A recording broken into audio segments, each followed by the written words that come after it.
This is, to me, a very deserving award. I've seen and talked to Uncle Ernie quite a lot, and he's always just a good person to talk to post race. He pays a lot of attention. He doesn't like to admit that he pays a lot of attention, but he does, and has been a great supporter of mine over the years. I have a ton of respect for him, and just the innovation that he brought at the time period that he did. He was so far ahead of the curve in so many different ways, as he was, not only building engines, but, working on the cars, but, just his, back then it wasn't like they had engineering and software to go through these things. A lot of it was trial and error, and you just had to have some of these things scienced out and do it on your own, and he just kind of did it his way, and he was a smart, and still is extremely smart.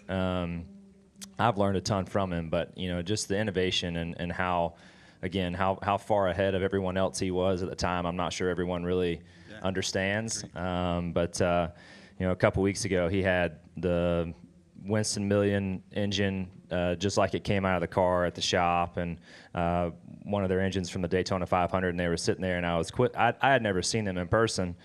This just happened a couple weeks ago, and they were sitting out at the shop, and I think they had been in a museum somewhere. And I walked in, and I asked him, what are those from? He told me. I was like, oh wow, that's really cool. He started telling me a lot about it, and just some of the little things. I don't want to speak for him. He can tell some of those stories if he wants to, but just some of the detail that went into those builds, and